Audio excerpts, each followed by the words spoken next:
Here we go.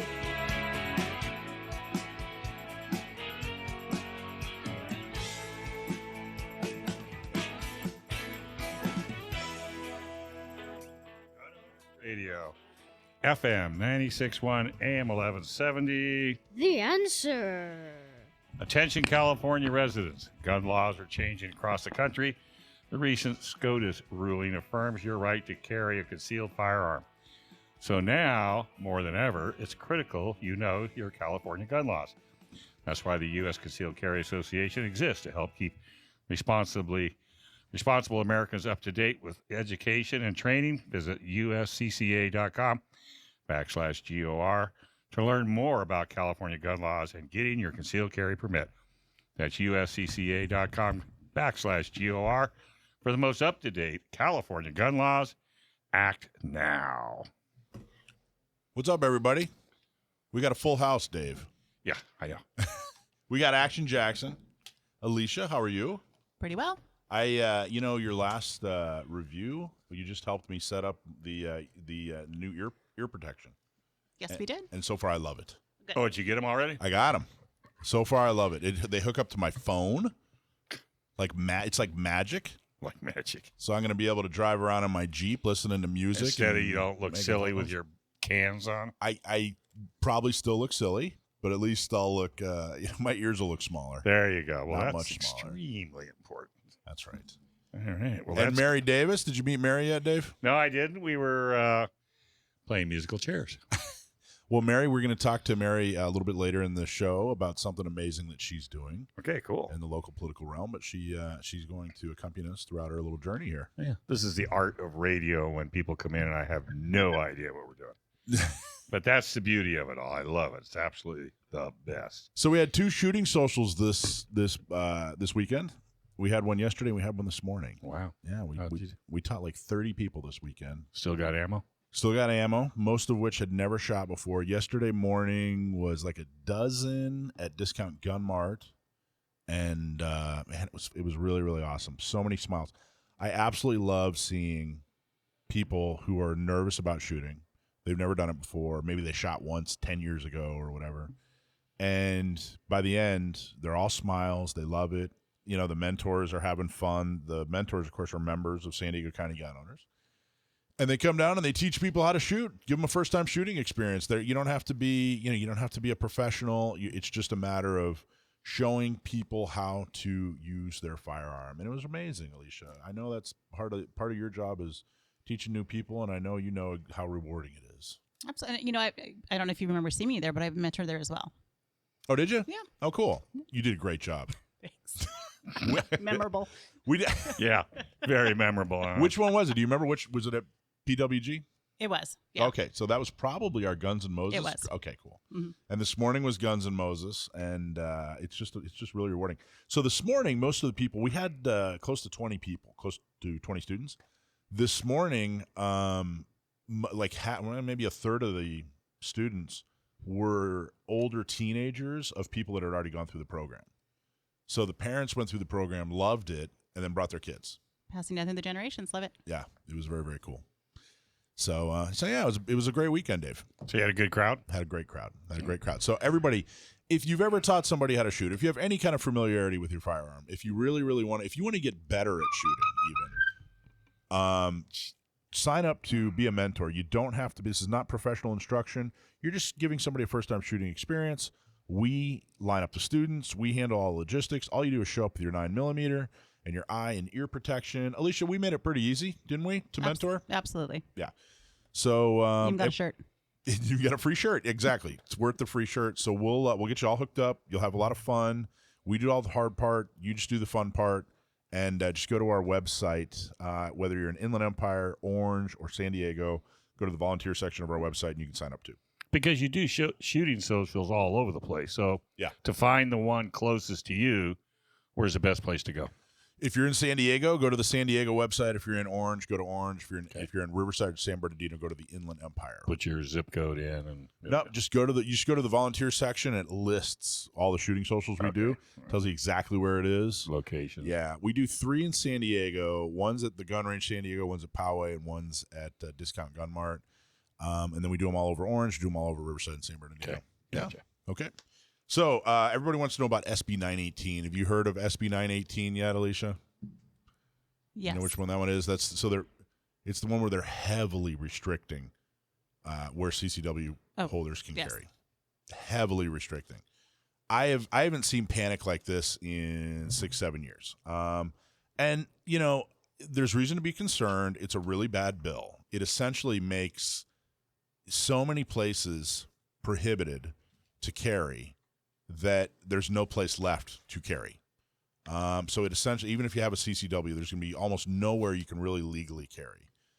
We give a bunch of examples of that, like like any place that provides any kind of medical services. That includes dentists or chiropractors or physical therapists, that sort of thing, ophthalmologists. So it's really, really restrictive. Plus, it doubles the minimum requirement from 8 hours to 16 hours for a CCW class.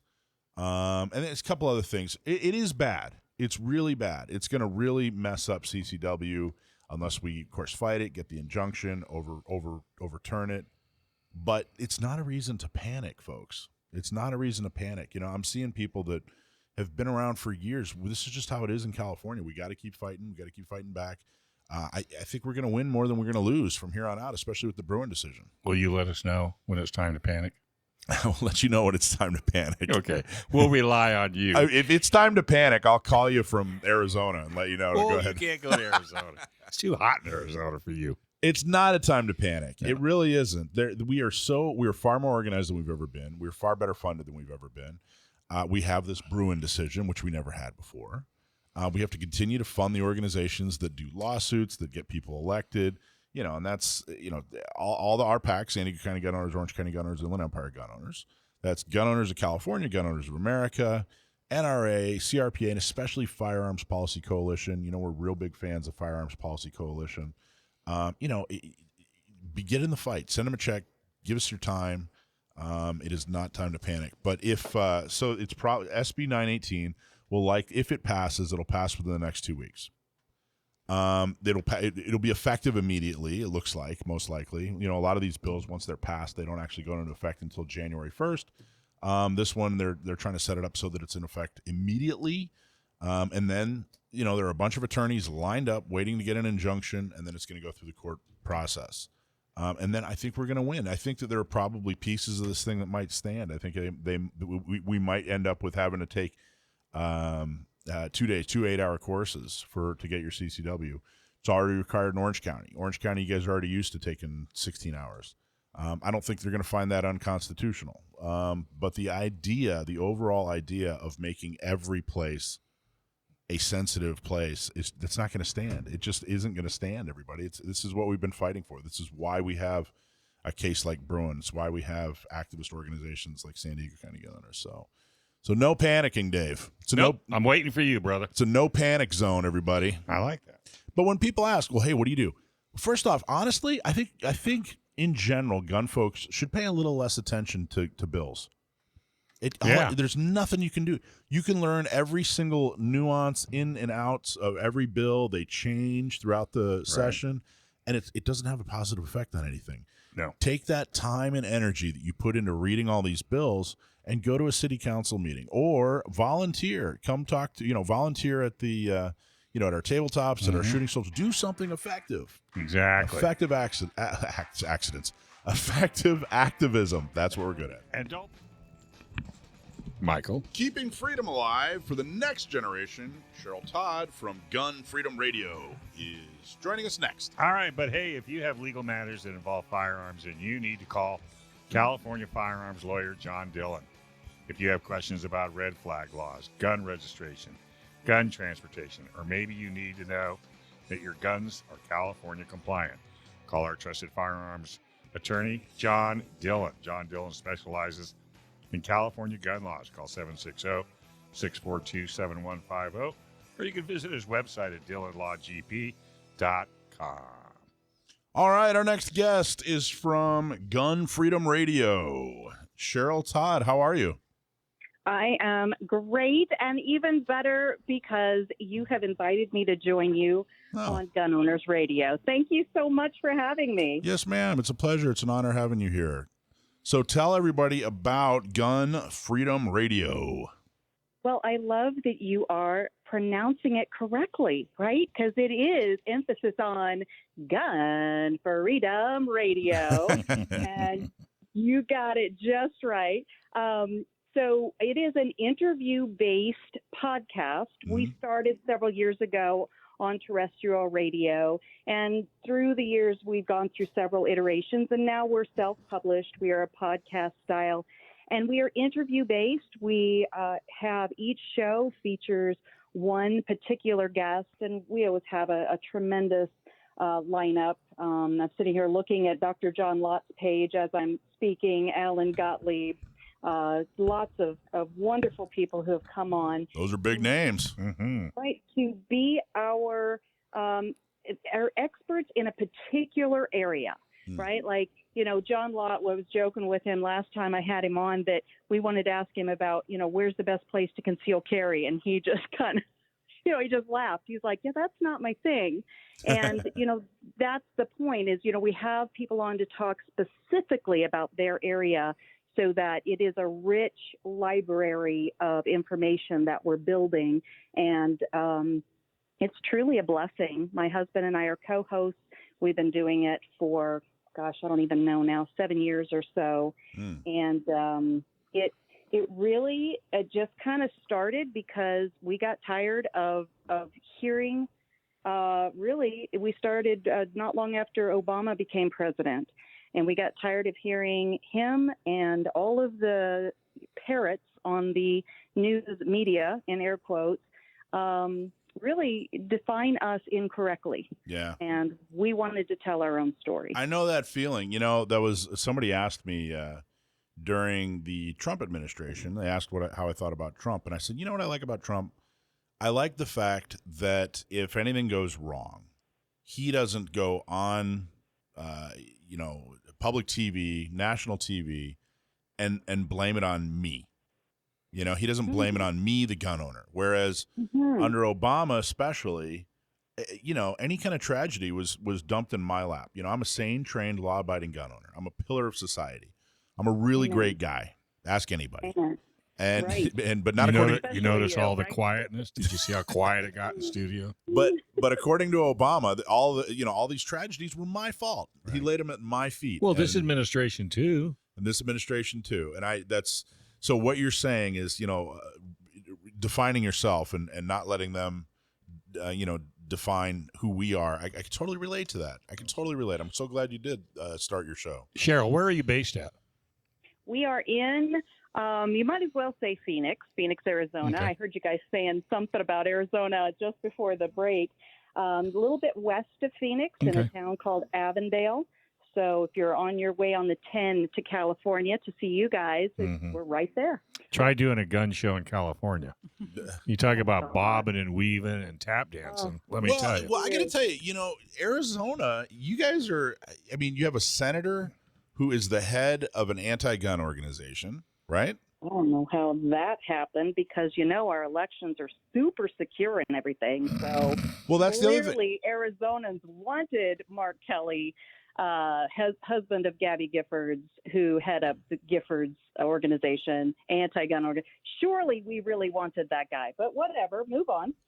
Well, but I guess what I'm saying, and the in the presidential election, Arizona, you guys went for Biden, the majority. I guess what I'm trying to say is, it's not the land of milk and honey for gun owners that it was 10 years ago. Regardless of irregularities. So what you're saying is she hasn't got it any better than we do. I don't think so. Well, I don't know. I guess I'm not really making the statement I'm asking. Do you guys have it a whole lot better than California, or do you guys fight just as hard? Well, you always have to fight because our founding fathers made us one promise, and that was that it would take eternal vigilance in order to protect and preserve what they fought, bled, starved, and died to secure for us. So the fight is always there. It doesn't matter what state you're in. Arizona, I think it's Guns and Ammo magazine. For several years in a row, we were number one, and we slipped to, I don't know, not number one, just because Mark Kelly was elected in the last election. But I don't truly believe that is the. I don't believe that people were thinking gun rights when they elected Mark Kelly. And I don't believe that is at the heart of most people in the state of Arizona. And we have a huge influx of people from your state, from Washington, from Oregon, from a lot of places where your property values have spiked up and ours have gone up, but not as much. And so people are seeing an opportunity to buy property in a different state, being Arizona. And I'm not saying that they might not bring their voting records and their values with them. Well, I think the people leaving California are voting the way you want them to. That's why they left California. Do you see it? I don't think there are a lot of. I'm kind of guessing. I know a lot of I wish there are hundreds, if not thousands, of pro-gun folks that I wish hadn't, headed east. I wish they were still here voting. Are you seeing a lot of, people that are either anti or ambivalent when it comes to the Second Amendment? Are you seeing a lot of those folks leaving California and coming to Arizona? So, and it's not always just about guns.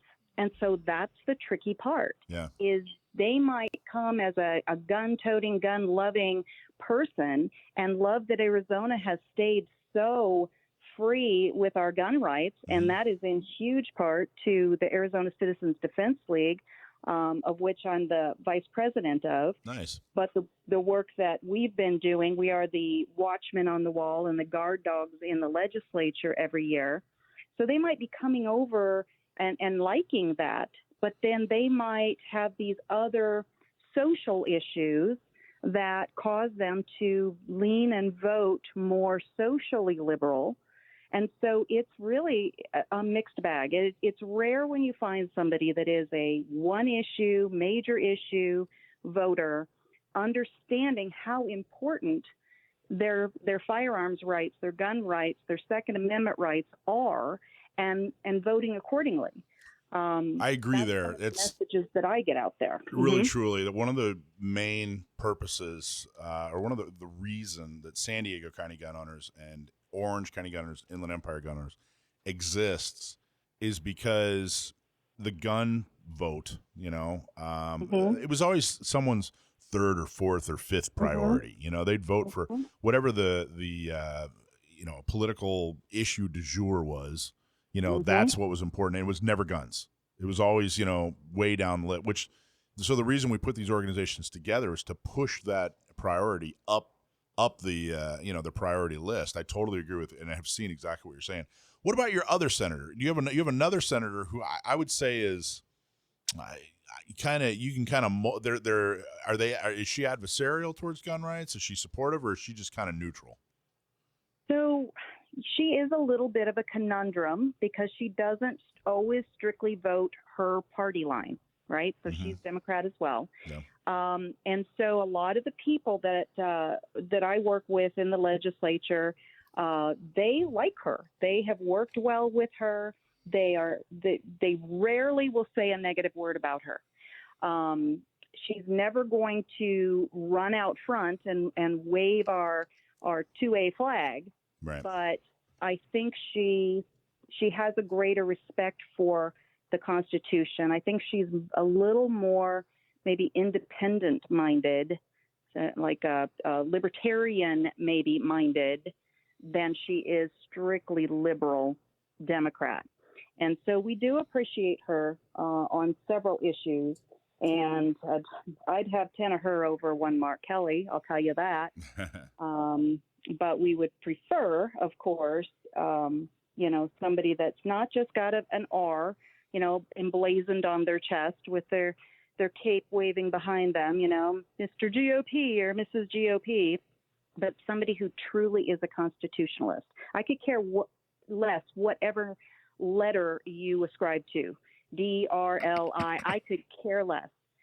You respect the Constitution, the state constitution, as well as the federal. you vote accordingly, you support and represent your constituency in that way, I'll vote for you all day long. I do.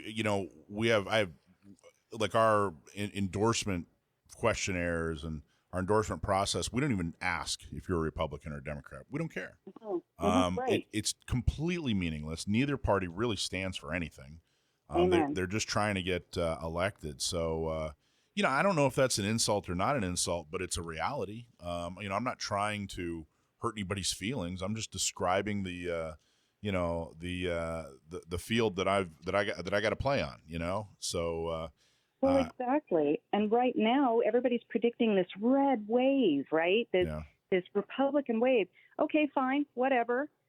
Again, like you said, it's not about whatever letter you are telling me with your mouth that you are ascribed to. It's your values and it's your actions. And I think that this red wave, in air quotes, is going to give a lot of people a chance to sneak in there. A lot of wolves in sheep's clothing, because we're just looking for an R, right? Right. Oh, believe me, I have. We could do a whole second hour on wolves and sheep in wolves in Republican clothing. Let's let's say that. Well, I think what you're doing is awesome, and I can't tell you how much I appreciate it. What we're going to do is we're going to come back. We're going to go on a short break, and we're going to come back and do a whole other segment with you, and we're going to talk a little bit more about you and your show. Well, when you're looking for jewelry or fine watches, you need to go to San Diego top jeweler Leo Hamill. Conveniently located in the heart of San Diego, you can visit Leo's showroom on San Diego Avenue to see the hand-picked line of new jewelry and watches. When you buy from Leo Hamill, not only do you get the best deal, you are also supporting the Second Amendment. Support the companies that support the 2A. Visit them online at leohamills.com. Or you can visit one of his showrooms and always get awesome service at Leo's. For gifts that last a lifetime, for you or for a loved one, visit Leo at leohamills.com. All right, we're talking to Cheryl Todd of Gun Freedom Radio, and we're talking all kinds of interesting stuff. One of our co-hosts here, Cheryl, is Action Jackson. And Action Jackson, at the ripe old age of 9, is a competitive shooter. And he shoots a Glock, and he's really, really good. And he's got a question for you. I was wondering if he could ask you a quick question. What's your favorite gun? Good question. How the heck? It's like asking me which is my favorite grandchild. And that's the same answer we get every time he asks that question. Yeah. How the heck do I pick one? I really couldn't say, but the one that I know how to safely use, the one that I'm well trained on, that I can use best for whether I'm using it for self-defense, whether I'm using it for hunting. I have never competed. I would love to compete at some point, and I so applaud you at the ripe old age of 9 that you have dedicated yourself to something that is, you are growing skills through competition shooting that are going to serve you in so many areas of your life as you grow up and engage in the world. I just really applaud you. And I'm sorry I don't have a better answer. He's already more mature than Dave. Oh, I could have told you that. Are you kidding? Well, what's your carry gun? How about that? What's your everyday carry gun? So I have the 365, the 9mm 365, and I actually have 3 different versions of it. So I should have probably said that's my favorite, but it really isn't. I have several. My husband and I had a gun shop for many years, and so I had an opportunity to, really just kind of pick and choose and take what I like the best. Have a couple of FNs, 9mm. But yeah, the 365 is a real good size for me personally. Just rubbing all it in. None of these can we own in California. Yeah, but you could really see her coming down the street. What did she say? 3/4 CCWs. She probably looks like Clint Eastwood. Well, I have this saying that polka dots are my camo because I dress very feminine and I have lots and lots of polka dot dresses, and it is quite easy and comfortable to conceal. I'm the same way. Yeah, I know. He wears polka dots all the time. By the way, be careful when you talk to California gun shows. you could hurt our feelings when you start talking about guns we've never even seen or heard of. Because we have this ridiculous roster out here. So let me ask you, what's the goal of the show? What do you hope to accomplish with Gun Freedom Radio? Every show that you do, what's the hope? We want to engage, right? We want people's minds engaged. Even if you're disagreeing with us, that means that you are chewing on the ideas that we're talking about, right? We want to inspire. We want you to feel motivated to do something new and different about just even to learn something new. Definitely if it causes you to become active and then therefore maybe an activist or an advocate, right, of your values. And really that's the thing, to engage, inspire, to educate for sure. We want people to learn something new in every single show. So that's really the goal. And it's because, especially when we began, I was so new at articulating what I believed. I knew what I believed, but to articulate it to another person in such a way that I was a good advocate of my values. Right. Yeah. You want to be able to give the right message. Alicia, you were over there. You look like you had a question. Sure. I have just a quick question for you. What would be the most memorable guest in recent history that you feel has been able to kind of motivate and give that information that you'd like to share?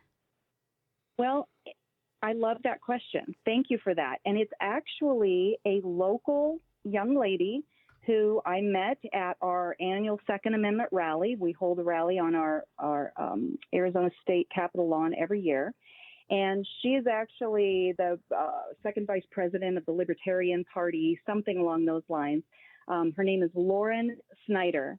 And I met her, and like 4 days later, she came in and helped testify on a particular bill because I'm state director of the DC Project, which are women dedicated to safeguarding our right to keep and bear arms.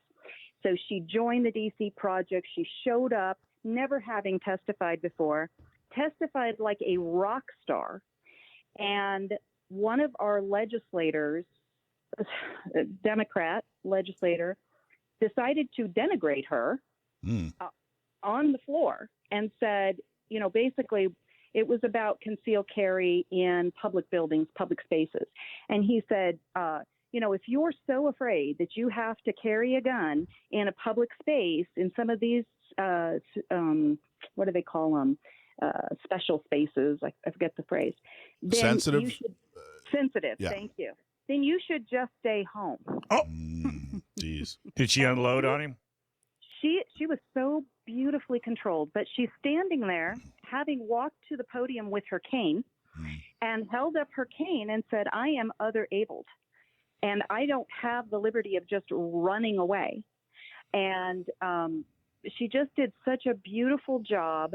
I was a little afraid that she was going to unload because I'm like, okay, we have to keep our professional hats on here. And she just did a beautiful job. And she's not anybody famous. She's not anybody that's trained in, being a public speaker. And to me, those are some of the most powerful stories because she is any woman. And so we started booking her on all the different 2A related podcasts and radio shows. And she just kept on showing up and kept telling her story.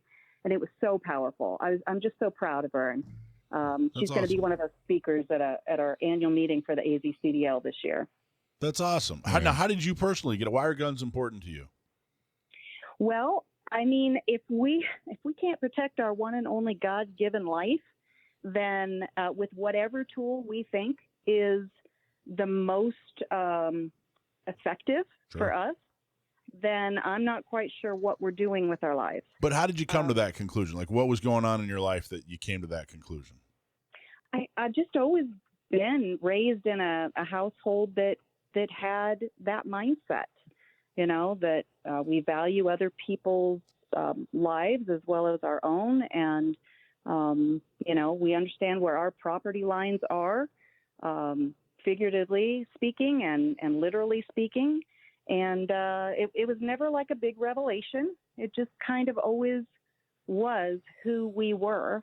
And then the man I married, he had owned his name is Danny. I've mentioned him a couple of times. His name is Danny. Mm-hmm. We've been married 37 years. We've been in business together doing something all those years. He had owned a gun store before we even met. And so throughout the course of our marriage, we ended up having a gun store as one of our businesses. We also have an auction house. Oh, wow. And so then, just serving other people in that way is inspiring, and it helped renew that spirit in us every single day, talking to people who, whether it was for competition or just fun or family hunting trips or personal home protection, it just keeps that spirit alive. And were you into guns before you met Danny?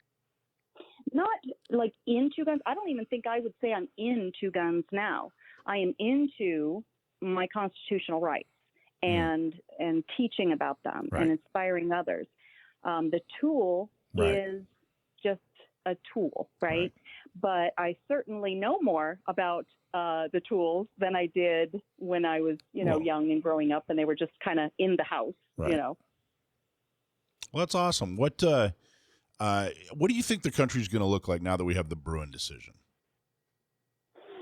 Well, initially I think we all thought, oh, this is going to be wonderful. And then we watched what New York immediately did, right, where they started making it even harder than it was before Bruen to have a firearm in certain places. So it's going to take a while before it's better again. I think it's going to be worse before it's better again.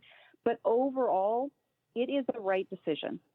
And I think maybe the more that gets normalized and people understand what that decision was about, and they're not going to get it on their own.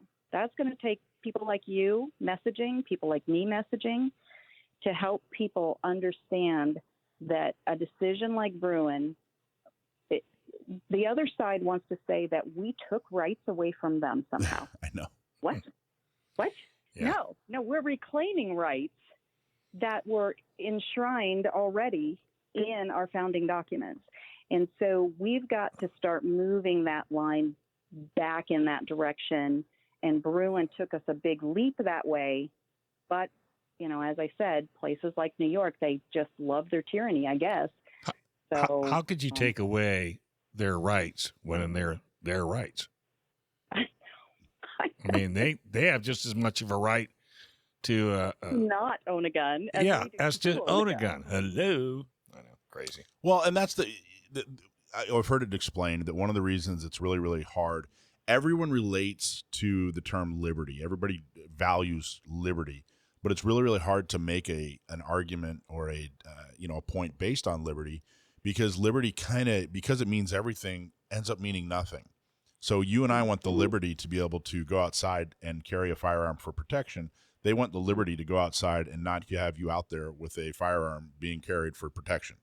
So it's kind of this catch-all that ends up, it doesn't really mean anything. So it's really, really difficult to relate to somebody using a foundation of liberty. I think that's probably what you're describing, where they think they've lost the right to live in a world without guns. Anyway, I think you've summed that up beautifully. Well, awesome. That first time ever. So how do people find you? Where do they listen to your show? Thank you so much for that. Gunfreedomradio.com, and we're on all the social media platforms under that name. Excellent job. Thank you so much for being on the show. Thank you for having me. Maria joined the firearms industry 19 years ago when she realized she needed to be her daughter's first line of defense as a single mother. Hey, do you ever wish cleaning your gun was easy? Yes. Well, clean, lube, and protect your gun, not in the sink with soap. Hey. With Seal One. Seal One CLP Plus is natural, non-toxic, and environmentally friendly. So you can clean your guns easier and faster. And you'll also smell pretty good, too. One and done with Seal One. Ask for it by name at your local gun shop, or you can go ahead and get it online. seal1.com. That's seal, the number 1.com. All right, our next guest, Maria Juliana, is the Mid-South District Manager for USCCA. If you haven't heard of USCCA, you got to check them out. I'm sure we're going to talk about them with Maria. How you doing, Maria? I'm good. How are you? I'm awesome. Thank you for coming on the show. Thank you for having me. Yes, ma'am. Do you want to, first off, why don't you tell us a little bit about USCCA? Yeah, I'd love to. So first, I want to just tell you how proud we are to be working with you at Gun Owners Radio. You know, right now is a time when people are seeking so much education and training more than ever in California, especially because people are taking their safety into their own hands. And it is incredibly important for us to work with you to make sure they know where to find that. So thank you so much for having me here. Well, thanks for being a sponsor, and thanks for coming on the show. So tell everybody, I know all about USCCA. I was just talking to Adam this morning. You're one of the USCCA folks out here in San Diego. He's a great guy, and works for a great company. Tell us about USCCA. What should people know about USCCA? Yeah, great question. So the U.S. Concealed Carry Association is a membership organization nationwide. And it's kind of neat. We have over 670,000 members, but over 60,000 of those are in California right now. And those members are people just like you and the person standing in line next to you at the grocery store. It's adults of all ages, all walks of life, that all just have one thing in common, and that is that they want to be their family's first line of defense. Alicia's a member. She just showed me Alicia just busted out her card. Yes, I am. Oh my gosh, Alicia, you have your card with you. Everybody shows us their cards. Thank you for being a member. How long have you been a member? Ooh, I'd say about 6 years. 6 years. Yeah. Wow, she's an alumni. She is an alumni. So, Alicia, what's something that you enjoy about the USCCA? You know, I love the training through the app. I'm an elite member, so I get some of those kudos of those extra training opportunities. But I love being able to have those at my fingertips whenever I need them. And you can do it online. Yeah. You can either online. They have a training academy, or there's an app. You can also do it through your phone. Mm-hmm. And you find that to be very helpful and informative. Yeah, absolutely. Because you're a trainer as is. I mean, I do. And you do it in person. So I was curious, how it would be to do it online. Because I mean, I'm not saying it could be bad, but it could be bad. No, I actually look at it as an opportunity for me to learn new ways to relay information. Sometimes it's just a matter of maybe new even terminology. assist your training. Absolutely. Yeah. Yep. And you don't have to drive anywhere. No. One thing I want to add to that, a lot of people say that with the online thing, how much can I really do online? I think what's really important is that we remember when you're using a nationally recognized training organization for online material, you know that you're not getting something off of a random website that your neighbor or, I joke, John Rambo put together. You're getting something of value and something that's reputable that you can walk into knowing that it's going to help you to save your life. There's just so much misinformation online. So using that trustworthy organization for online material is so incredibly important. There's not much difference between Alicia and John Rambo, though, in all fairness. I know you haven't met her, but... but if you do, be careful.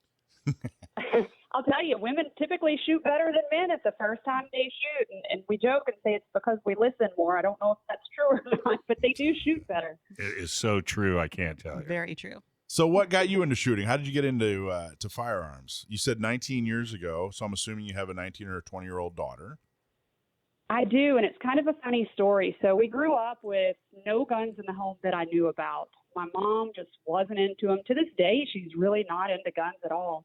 And my dad was military 23 years, so I didn't hang around people that grew up with guns, didn't have gun conversations, anything like that. And 19 years ago, I had my daughter. And it was just she and I, and that light bulb instantly went off in my mind that, Maria, you can't be selfish anymore. This isn't all about you anymore. So as soon as that happened, it was like, all right, what am I going to do to keep her safe at all times? And, growing up not being around guns, but knowing they were available, I just didn't have an interest. But she became so important to me that I knew I would do whatever it took at all costs to save her and myself so I could continue saving her.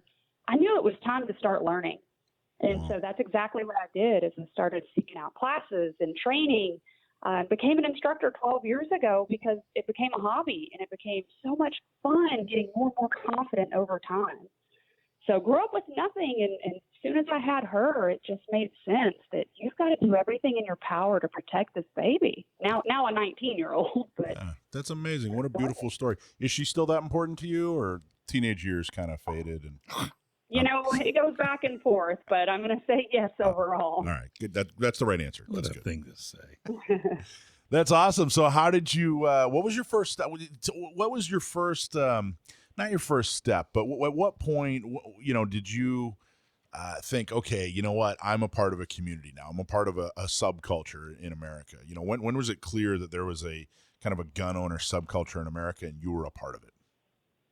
Yeah, so I won't go the full story because it'll take forever. But I'll tell you, when I made this decision to be her protector, immediately got what gun to buy, where you know to what? go to. You're cutting out just a little bit. Stand on one leg. There you go. Hold some aluminum foil. On the right there side. you go. All right, start over. Go ahead. I'm sorry. Take my hat off here.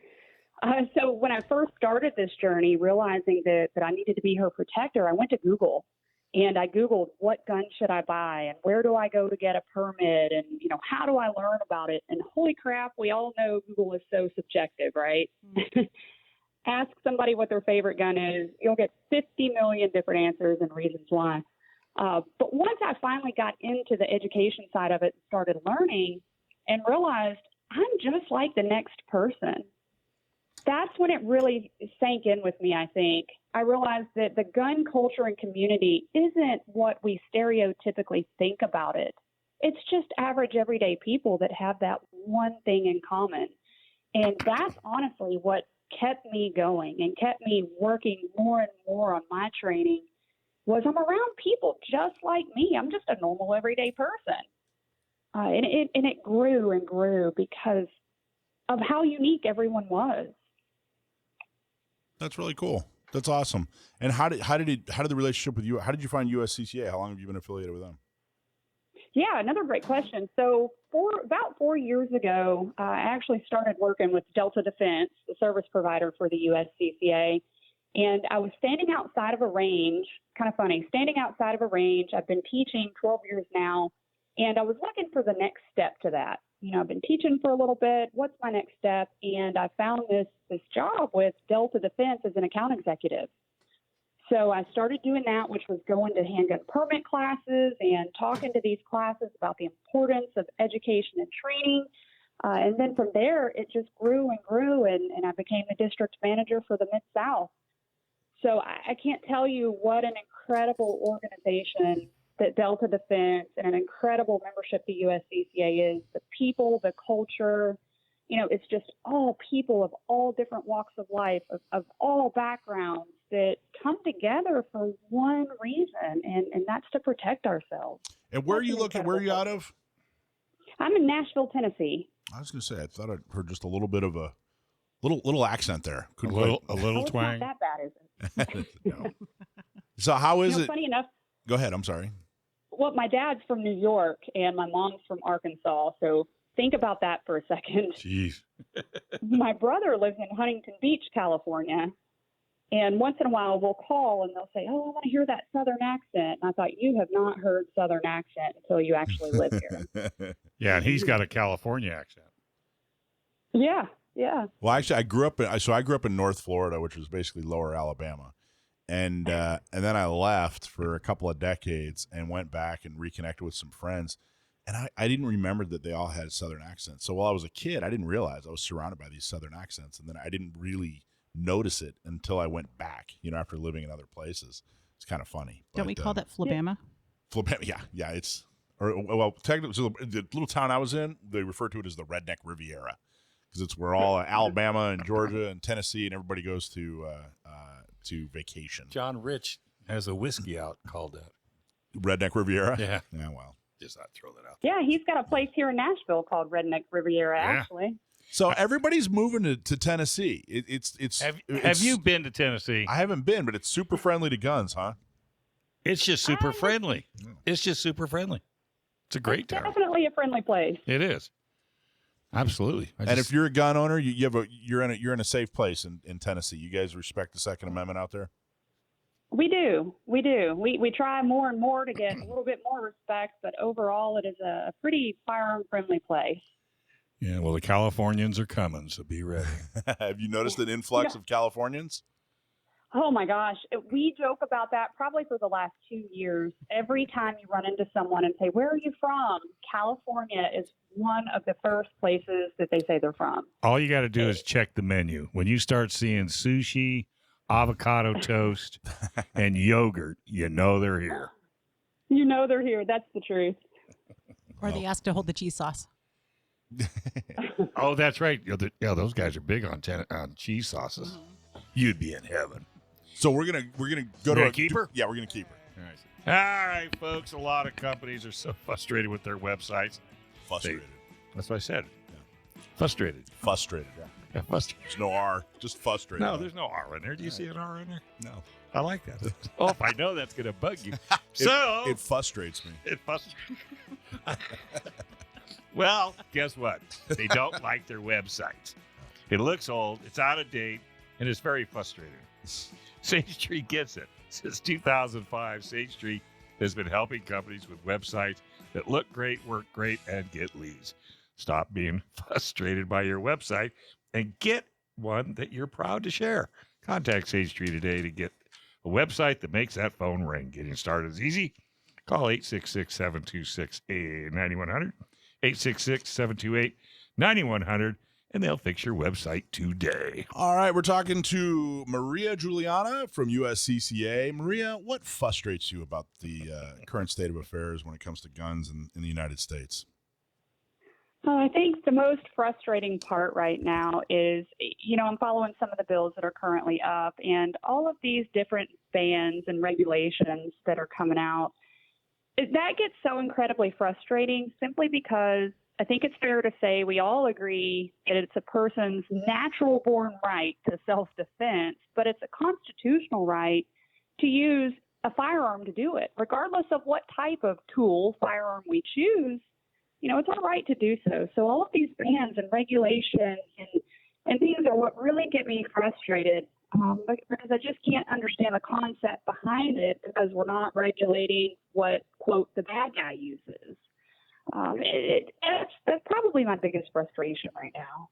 Now, and USCCA is really, first off, has been real successful in the last few years. You guys have grown your membership and done all kinds of marketing and done some really great things. And that, I believe, if I'm telling the story correctly, has led to an interest in getting more involved politically. USCCA has announced that they're going to get more involved politically. Is there anything you can tell us about that? That's something that people have been asking for a very long time is, when are you going to do this? Or what direction are you going to take on that? And I can tell you that collectively as an organization, the USCCA Delta Defense is looking at the right opportunities to use this over 670,000 members to come together to see what we can hopefully change moving forward. As far as what exactly, I can't give you that just yet. Yeah. But that is a direction that we're trying to move towards, just doing it in the best way that we can. Well, just your involvement with us out here in California is appreciated, and it's an amazing, step into the political world, and we can't tell you how much we appreciate it. You guys bought a champagne table. USCCA bought a champagne table at our gun prom, and I don't know if did you hear about? Do you know what gun prom is? Tell me. I know a little bit, but not a whole lot. Gun prom is it's our second. It started out as just a Second Amendment celebration dinner. And a bunch of people got all dressed up, and we had a nice formal dinner. And it was the first time most of us had seen everybody out. Normally we saw each other out on the range, right? So we're wearing range gear. And we all hosed off in the backyard and put on some fancy clothes, and boom, it got the nickname Gun Prom. So it's our Isn't that great? So it's our celebration dinner. We just had one in June, and USCCA was a big sponsor. And, of course, you're a sponsor of the radio program here, and I can't tell you how much I appreciate you guys supporting politics in that way. You guys are making an amazing difference by supporting us, and thank you so much for doing that. Oh, absolutely. We are so proud to be a sponsor for you guys. So you guys have a lot of stories about your customers who, I don't know, you call them customers, members, right? They're members. About how you've helped members out. I see them online. I've seen some live talks that you guys, you brought in a member who you helped. Do you have a favorite story? Do you have a favorite member story? Oh, gosh, there are so many member stories. I think, honestly, one of my favorites is BJ Baldwin. Are you familiar with BJ Baldwin? Out in Vegas? Yes, BJ Baldwin, Yeah. the race car and Yeah. gun enthusiast. Yep. Tell us about that. Yeah, BJ wasn't a member at the time of his incident. He became a member after. But BJ was out just like any of us could be any day of the week, out with his girlfriend. They went to the In-N-Out Burger. And as they were out there, I'm going to tie this in shorter than what I'd like to go into, but while they were there, they were sitting in the parking lot in their truck, eating what they had just gotten. And they had some guys approach them, and it was dark outside. So BJ immediately goes into action in his mind. What am I going to do? How am I going to handle this? He sees these guys approaching him from a distance, and all he can see is that they have something in their hand that appeared to be a gun. And as they got closer, he realized that's what it was. So he starts whispering to his girlfriend and telling her, Tori, and she's saying, BJ. And as this happens, the guys end up trying to attack them, and BJ has to make quick, sudden decisions. So he puts Tori down, and he finds something to hide behind for cover, and ultimately BJ fires 10 rounds, and the other guys fired 8, and BJ hit his target with all 10 to stop this threat, and the other 8 that those guys fired hit nothing. The best part about this story is after the fact when BJ said, I wish I would have had the USCCA before this happened, and then became a member, right afterwards. But what I look at with that is when BJ stopped that threat, that wasn't by accident. That wasn't an accident that he was able to do that. He really studied and practiced on what it would take if that were to happen. Not just, like I said, with my daughter, it's not just about me anymore. Now we're working on protecting other people. Holy crap. So it's kind of a big deal, but that's one of my favorites. And you can find that story in full detail and see all of the details of it. And it really is pretty remarkable how he was able to stop this and save him and his girlfriend, Tori. I think if I were BJ, I would have given the gun to Tori. I've seen her shoot, and It's something about women. I know the women are always better. She's a much better shooter than I am. I don't know about BJ, but she's a much better shooter than I am.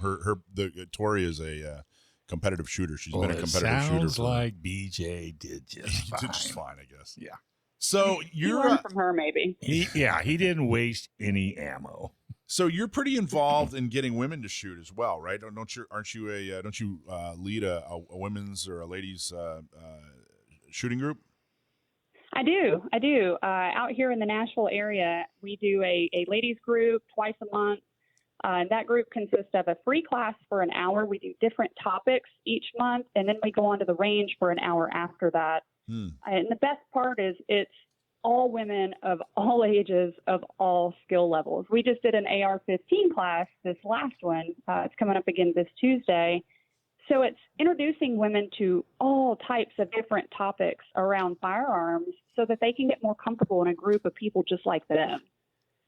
That's awesome. I'll bet you that's very rewarding and fun. Oh, it's incredibly rewarding. Very much Well, so. we do something like that out here with Not Me SD. Yeah, we have a women's program. Right. And we help women learn to shoot, get ammo, get a gun.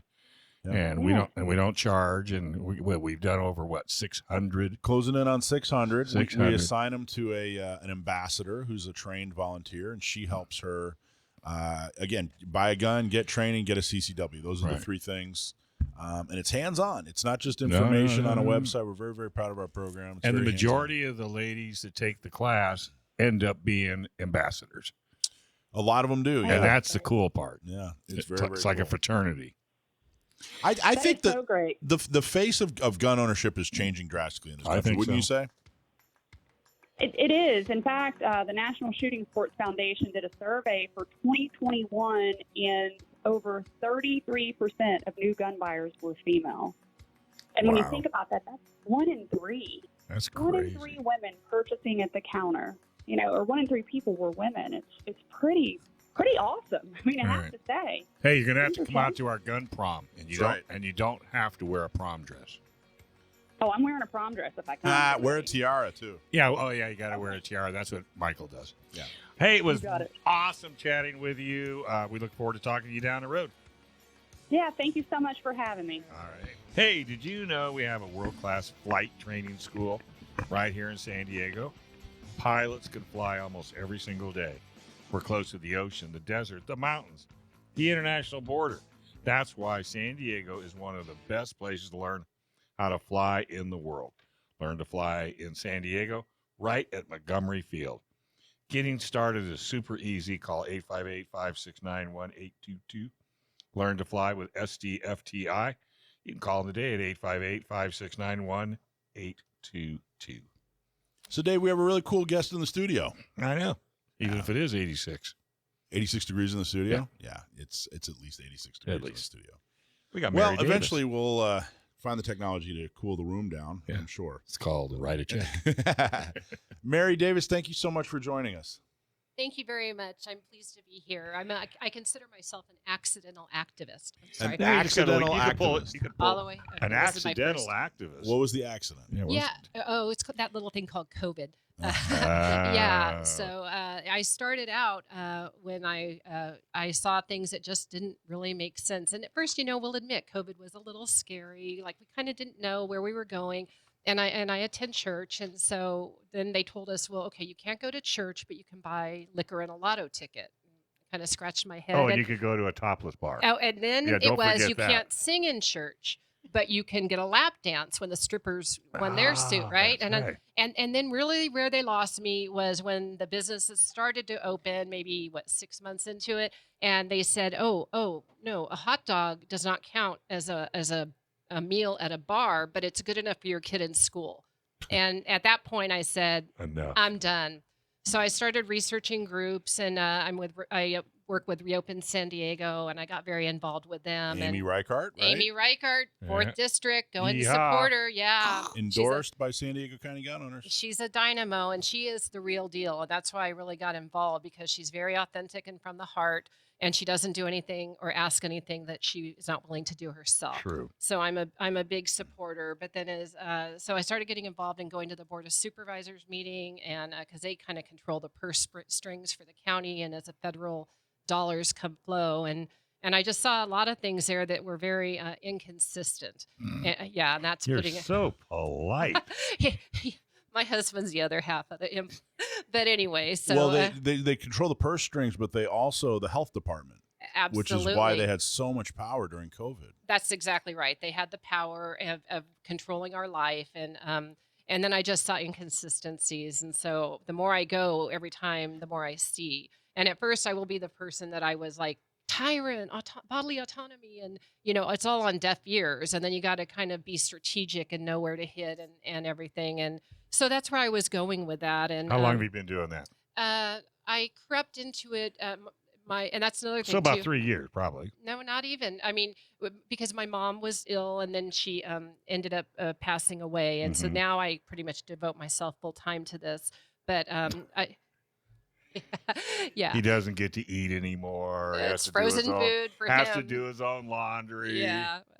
Anyway, so Well, let's talk a little bit about your background. So, how much involvement, politically, how would you have described yourself, before this happened?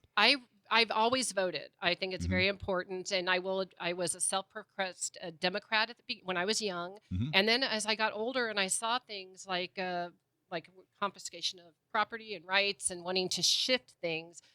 Like, for example, when I was young, I always voted, a bond? Yeah, very good. And then once you realize that somebody is actually paying for that bond, and a lot of renters kind of delude themselves because they think, it won't affect, I don't pay property taxes. Well, what do you think your rent goes to? That rent increase that is coming your way is directly in part driven by a property tax increase. So whether you rent or own, you are going to be paying the price for that. Wow. And so, I mean, what was your level of involvement? Did you ever help out on a campaign? Did you go to were you were a Republican though? I shifted to become a Republican, and So, did you ever go to a Republican Party meeting or anything? Like how you were? Sounds like you were totally uninvolved in politics. my closest involvement was, and this is probably where I got my love of politics and things, was I got extra credit. So teachers pay attention. I had an extra credit assignment when I was 17, and my friend and I, Lynn Hansen, went down to Fashion Valley in probably 1979 and saw Ronald Reagan speak. And so that kind of was interested. And then a college professor gave us extra credit to go down to election night to Golden Hall. And so from that, I was really interested. So that's why I voted. I followed politics, but I never really had a reason. So that changes everything. You were very ingrained in the process then, it sounds like. I was educated on the process, but I never got involved. That's awesome that you did, that you stood up. Something so big as COVID. You know, it really truly, I truly believe that everything that happened with COVID was, and I talked about this at the not the last gun prom, the gun prom prior. Even though we're a Second Amendment organization, I had to say something because it was on everybody's mind. I was having so many conversations about it. And I truly believe that everything that happened in COVID, it was the biggest thing in our generation. It was probably the biggest thing to happen since World War II, since the attack on Pearl Harbor. I think it was bigger than 9/11. I think it was bigger than Vietnam. I think it was the biggest thing to happen since World War II. When you look at how much it changed things. It still is. It's still changing things. It still has changed things. I mean, it hasn't gone away. The effect of what happened, and it was all, these were all decisions that were made. The things, the changes that I'm talking about were all decisions that were made.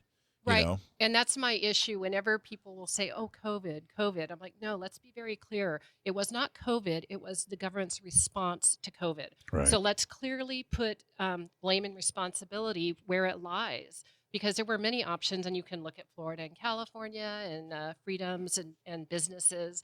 And a big issue right now, another motivator for me is kids, and where California is headed and taking control of our kids and forcing indoctrination and education on them. And I kind of have this joke that the more, if you're not familiar with SEL, social emotional learning, it's how they're kind of like bringing in it's things that I don't think should be taught in school. And they use it as the leverage and the fulcrum point to get these things into school.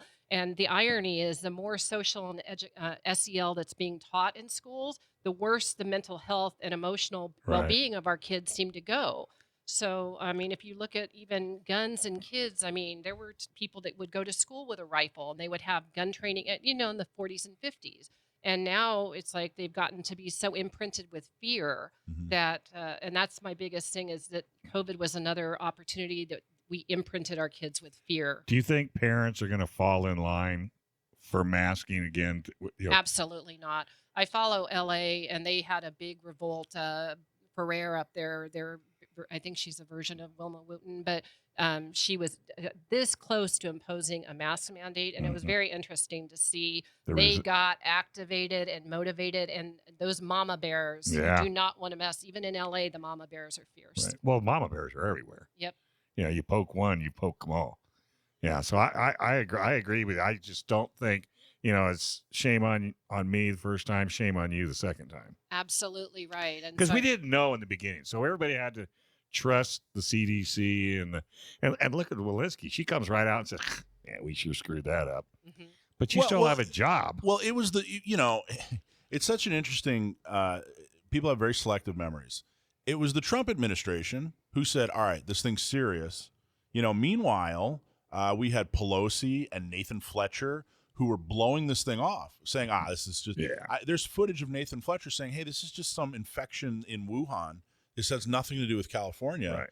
And he actually said, everybody come down to it was like Mira Mesa area and eat it, in an Asian themed restaurant to support them. Meanwhile, there's the Trump administration that said, hey, look, we got to take this seriously, gave guidance to the states, said, here's some suggestions, some things we're going to do for a temporary shutdown. However, don't shut these things down because they're necessary. And it was the Democrats that were pushing back.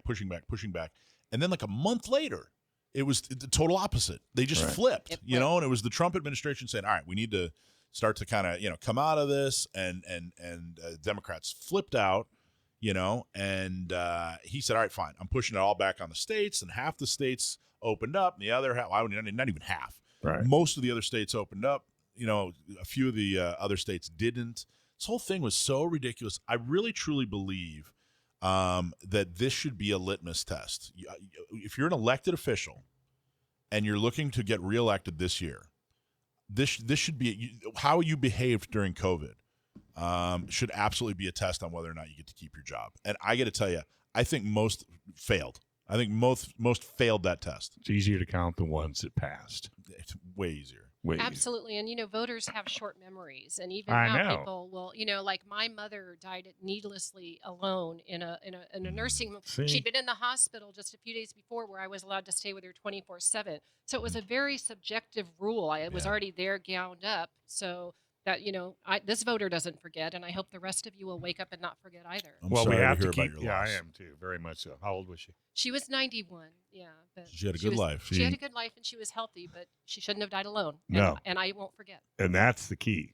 That's the key. absolutely. Wow. So how did you find Reopen originally? How did all that happen? Probably just through a website search in the media, and I saw people that were actually trying to do something about it, and again calling out the double standards of why, and so I just kind of slowly. I was a lurker at first, and then I got more involved, and then I when they finally reopened March 15th, which ironically was my mother's birthday. I thought that was a little hug from heaven Yeah. to go to my first meeting in person, and I spoke, and every time I go, I just see more and more about how they take territory, and we can get into that in the next segment. I want to talk about that because when you said you went to a meeting and spoke, you went to a reform meeting or you went to a county board? The county board of supervisors. Yeah, meeting, so I want to talk about that because that's intimidating. It is intimidating, and I want everybody else to be brave. Yeah, but I want to go into that because as part of the job, part of being an activist, we had to go to city council meetings. We had to, all that stuff. It's very intimidating. Mm-hmm. You know what? This lady is really on top of it. I'll tell you what. No, you know what she said? What? Oh, well, when we come back and go to the next break. She's watching the clock. I have never had a guest do that. She's Usually directing. they'll just blail right on through and just keep talking. You're coming back. PRMI Mortgage. Just remember that. PrimeRes.com/Alpine. If you're looking to buy, refi, or if you're just considering a reverse mortgage, call our local mortgage guy that you can trust. Call Chris Wiley at PRMI Mortgage. For nearly 25 years, Chris has been helping local San Diegans with all their mortgage needs. They make it easy. They work with a friendly expert team that will help you get the best deal on a mortgage. Call Chris Wiley at 619-722-1303 or just go to primeres.com/Alpine. All right, we got Mary Davis back with us, and she got a great story. And folks, you could learn a lot from this young lady. You can get involved and make a difference instead of working in the garden, right? Working in the garden. Absolutely. And, one of the things I like to say is, you get the government you tolerate. So at the end, your action or inaction That's a leads T-shirt. Yeah, I like leads that. to a legacy. And what will yours be? So my big issue is I'm fighting for the kids and the next Yeah. generation. And I go into the SEL. I touched on that. But the issue right now, what I see is the indoctrination and the shielding. They're trying to cut off the past for youth to get engaged and involved with guns. A lot of people are afraid of guns only because they've never been around them or been exposed to them. So by cutting off this next generation for advertising to youth or encouraging them, they are doing the same thing. I call it social engineering as to what they did with the free youth pass. If you saw that, they gave public transit free to youth. They did it under the benevolence of climate change and equity. But what they're really doing is they're training up a new generation to get used to mass transit for the next pandemic that they can shut off the minute they choose to. Or once they get rid of all the gas cars, push us to electric, and we have no way to charge them up. Absolutely. So you got to get from point A to point B. They'll say, oh, I remember I used to ride the trolley. And one of my big issues is what I say, increase redundancy, decrease dependency. So we really need to get people conditioned back to self-sufficiency. And one of the statistics that I had read on they said at the Board of Supervisors meeting was that 1 out of 3 people in the county are on some type of government assistance. And not like Medicare, this is like, they call it self-sufficiency, but benefits. And I thought they said it like it was a good thing instead of saying, no, we want that number as low as can be. Pretty soon it'll be 1 out of 2. It's not going to be sustainable. That's their goal. See, that's the problem. And we're not really paying attention to it. We're just saying, like you said, oh, well, that's sounds like a good thing. Or, oh, you're letting kids ride transit. Wow, how cool is that? But when you really dig down deep, you're absolutely correct. It's the worst thing ever. Absolutely. And so I just really want people to wake up and get involved and to realize that you can make a difference. And I heard a really interesting from Brian Dolly at the Republican meeting a couple weeks ago, and he was talking about just even if the Christians alone would vote, how many of them there are, and that they could have actually tipped the state if they would simply just get activated and vote. Boy, isn't that a true Well, statement. so what? Okay, so we were talking about how you got involved. You found reform, and they all went to the county board of supervisors. Reopen San Diego, yes. And so they started going, and they're involved with the city of San Diego. But I just felt my calling was in the board of supervisors. And again, the purse strings and the health decisions were really. And then the other big one, the best agency you've never heard of is Sandag, which is a regional conglomerate who is deciding our whole future. It's ridiculous. I don't understand. They should absolutely not. Sandag should not exist. Sandag is the county board of supervisors. Like, that's what the county board of supervisors is supposed to be doing. Instead, they've basically abdicated all their power and responsibility to this ridiculous, seemingly corrupt organization, Sandag. They've completely gotten rid of it. It's terrible. Sandag's horrible. Do they frown when you come in the door? I think they are. I don't know. Because that's a badge of honor. That's a badge of honor if they. Well, let's talk. So you were saying you went to the meeting, and it's very intimidating, right? It's very intimidating the first time you're up there, and then you know they have cameras, and there's so's 5 of them, and they're so's out, radio. Now look how good you are. Well, I have a little experience in radio, but that's a whole other story. I'm a retired police dispatcher, so I had a captive audience. I did not have to worry about ratings. But the big joke was I always told him where to go. So. But anyway, yeah, when you go to the meeting, I would say really go with a friend first and, build up your courage. I type up speaker notes, but honestly, I find myself a little bit over-reliant. I actually do a little better when I wing it a little bit, maybe just more of an outline. But when you're first starting, the showing up is 100%. I mean, just go and do it, and then you will start getting more and more courage each time you go. Now, what do you think? I've noticed that a lot of people who got passionate about COVID, and got involved due to COVID, are with the Republican Party. Why? They didn't do anything to help. Oh, you know what I mean? When I say Republican, I mean, and that's actually, I kind of consider myself somewhat of an independent or a moderate because I really feel like we need to hold everybody accountable, and I would be just as willing. In fact, one of the things I do is I read into the record because there's no accountability if they leave early. They just get up, and unless you happen to see it on camera or you're there in the room. So when they leave and I speak after that, I will put into the record what time so-and-so left, but I do it for both parties. So I think we need to hold everybody accountable. I really consider myself more of like a populist.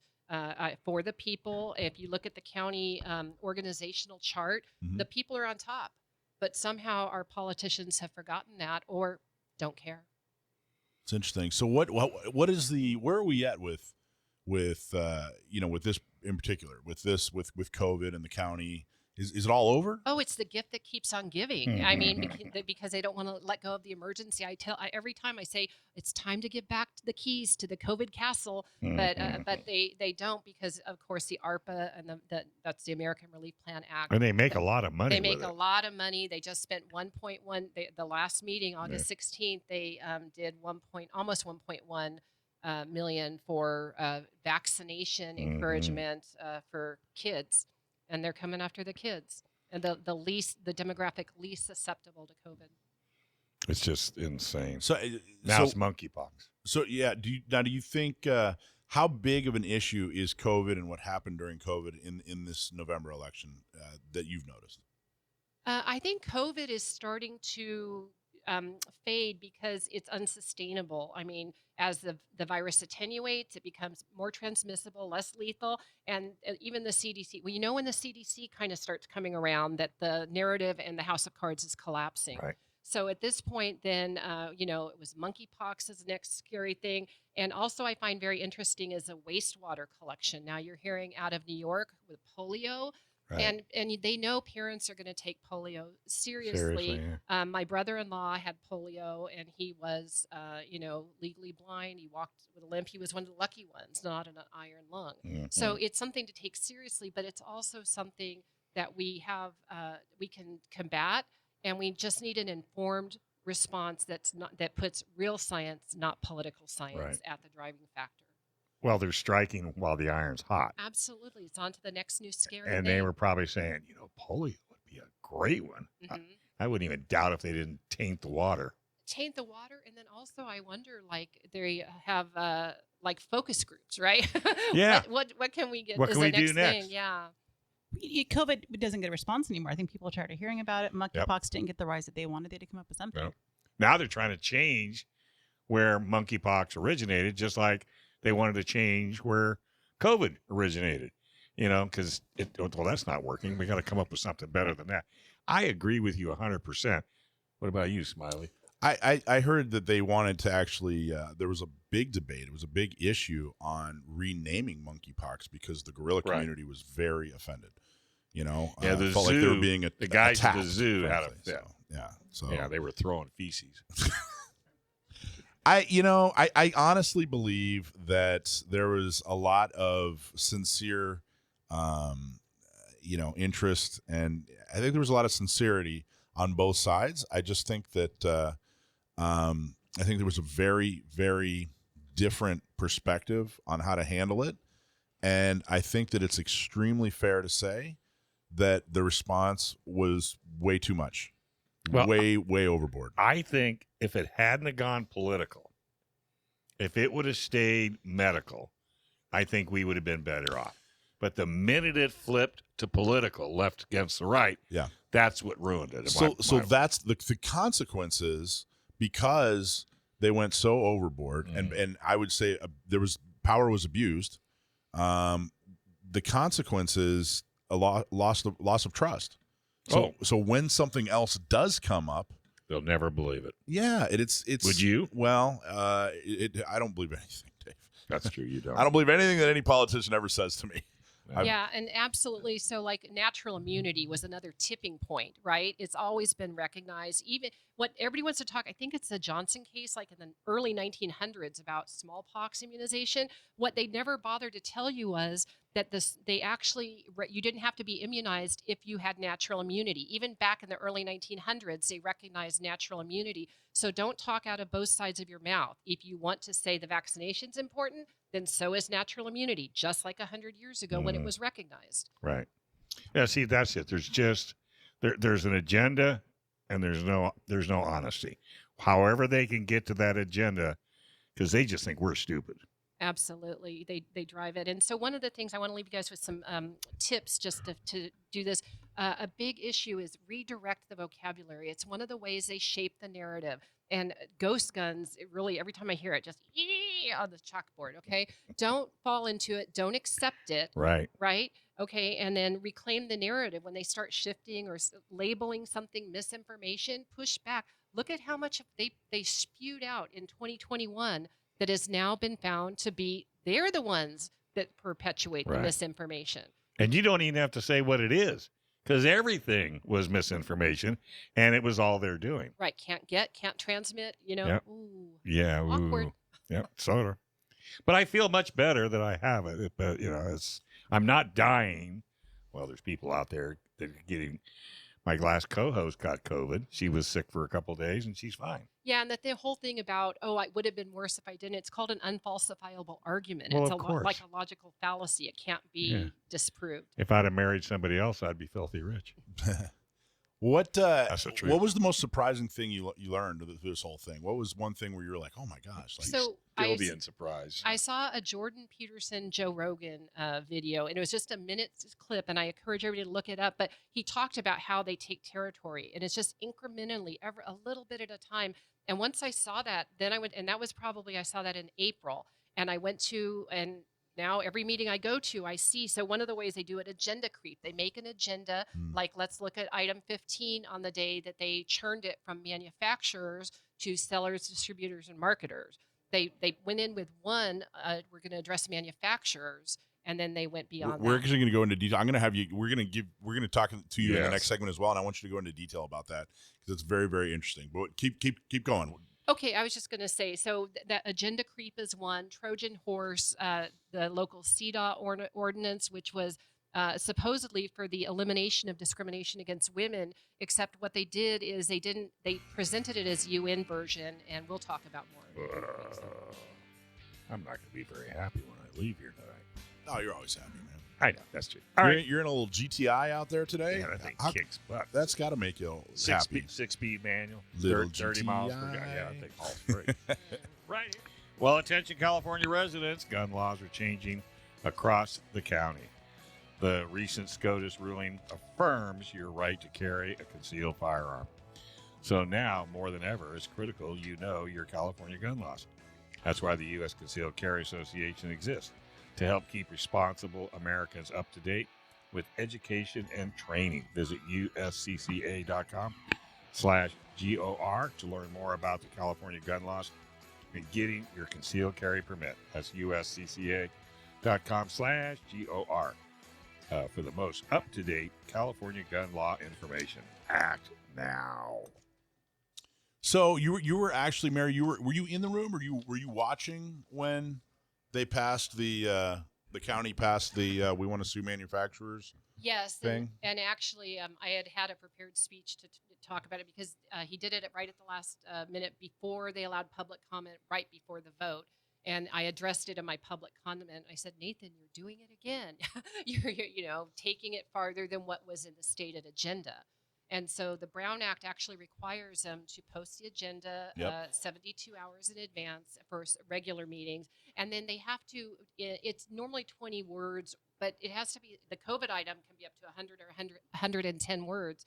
And so they have to be specific enough to give people an idea of what's going to happen. What did Nathan say when you said that? Nothing. They have the poker face. Most of them are just looking down at their phones, honestly. So sometimes I feel like it's a facade where they act like they're listening to us, but we already know what decision they're going to make. Right. But at this point, you got to be there. You've got to be there, and you've got to take every tactic to hold them accountable and hold their feet to the fire. And so when I saw them do that, I thought, nope, that wasn't on the agenda. As your supporting documents stated, that was going to be manufactured. So this was a couple months ago. Let's take a little bit of a step back and kind of walk people through it. So what they did is they passed an initiative to. The item was titled "Actions to Stem the Tide of Gun Violence in Our Communities," and it's one of these like ambiguous, kind of a very overly broad. And then you had to dig down and click in the agenda to the supporting documents where they talked about manufacturers.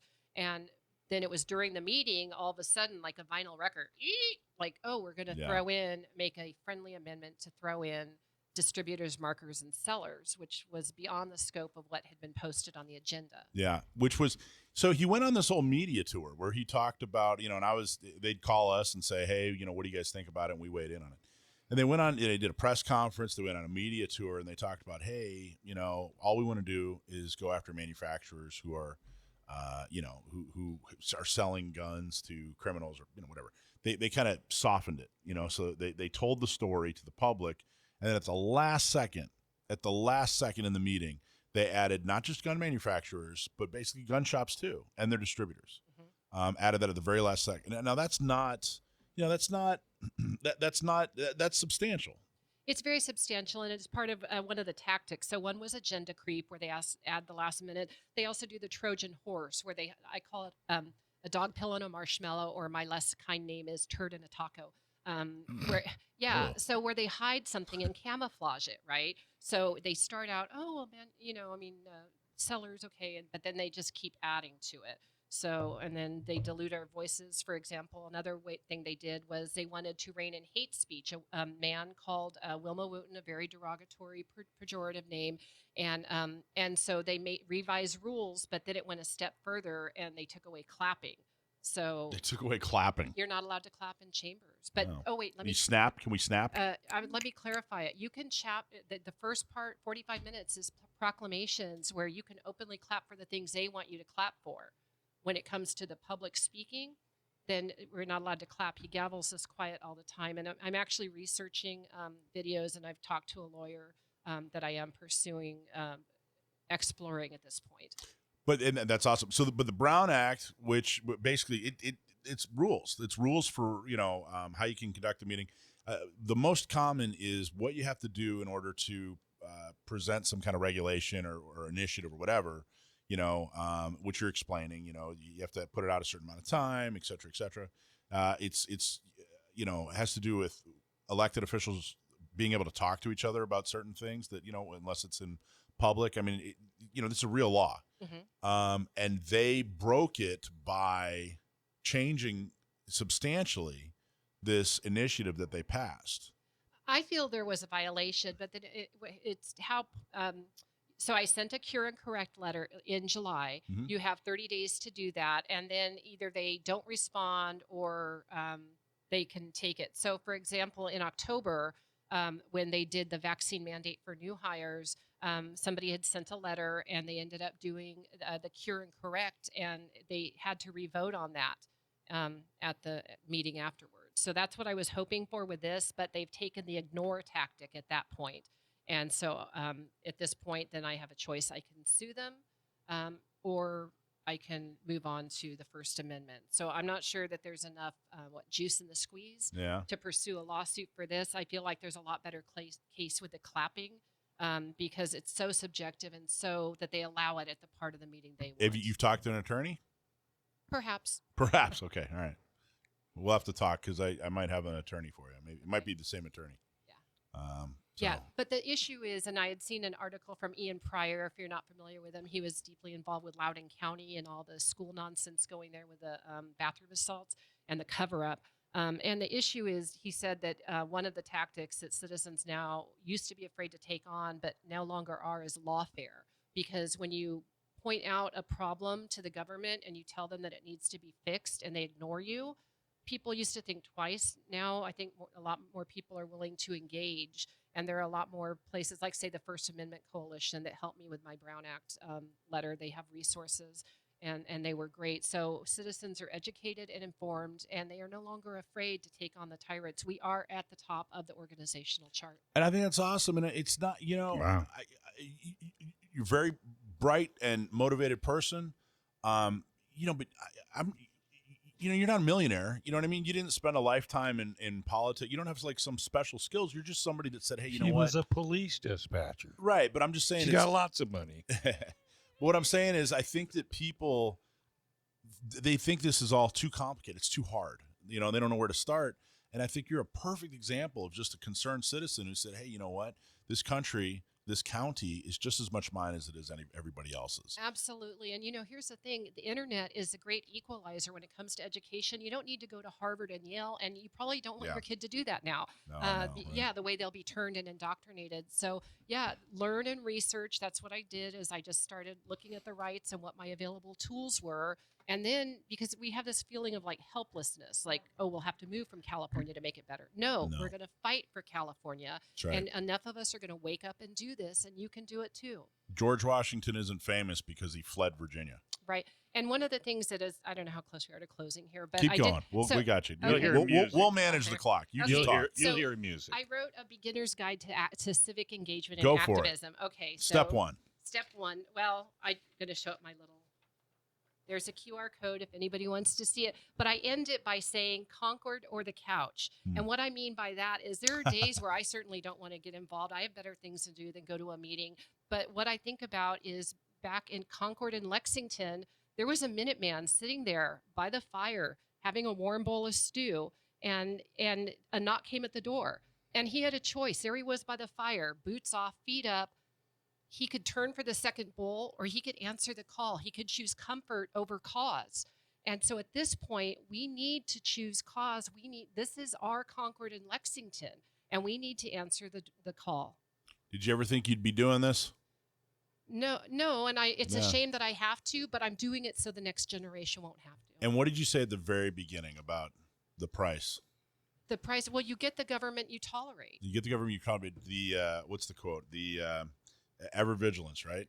The price of liberty. The price of liberty is eternal vigilance. There it is. Eternal And vigilance. I'm not sure that might have been one of your other guests, but yeah, that it's absolutely Oh, true. my apologies. No, Still, no. it rings true here. It rings true for every Yeah. segment because they are trying to erode, and that's why my shirt says, "Freedom is like the Grand Canyon," and on the back it shows an outline of America eroded. It's eroded a grain at a time, and when I go to these meetings, every single time I see that they are trying to take this right and the gun rights. They are doing it incrementally, and we've got to stand up and say enough. Awesome job, Mary. Thank you so much. Unbelievable. You got a website, or where would you? want people- I'm about to start a new one. It's going to be Political 911 and talking about saving California. I like the 911 homage to your old job. Absolutely. That was pretty. I didn't catch that. You didn't catch that? I'm not very smart. You were yesterday. So, hey, this Awesome. has been another great show. Alicia, you just talk so much. I'm I- exhausted. Trying to hold it in. So I just like to say really quickly, I went ahead and I clicked the link through the QR code that Mary was showing, and I've gone to the Beginner's Guide to Civic Activism, and I've got that. I've got some homework. There's 34 pages, I see. And I'd like to ask Mary, would you allow me to attend with you my first meeting? I would love that. Love We it. could be, activist buddies. Yeah. I And then got a Denny's menu. I don't know what button I push. Go with And the then- Superbird. Nothing wrong with that. real quick, I also have the act holding them accountable. It's a Superbird. transparency and teleconferencing. It's an online petition, and here is the QR code. For Another that one. Also, hey, you know what? Yeah, you've got to activate the activists, right? There you go. Awesome job. All right. So I guess we're just about That's done. it. Yeah, man. The disclosures that you always rush through, we have time for them now. Absolutely. Oh, we did. Hey, support our sponsors, San Diego County Gun Owners, Orange County, Inland Empire, the Dillon Law Group, PRMI Mortgage, Sage Street Digital Marketing, Seal One, Leo Hamill Fine Jewelry, San Diego Flight Training International, and our newest partner, U.S. Concealed Carry Association. Big thanks to Michael Schwartz, Alicia, and Action Jackson, and our wonderful board op, Brendan Thomas, and Mary, and all the guests we had today. Folks, don't sit on the couch. Get up and do something. FM 96.1 AM 1170. The answer.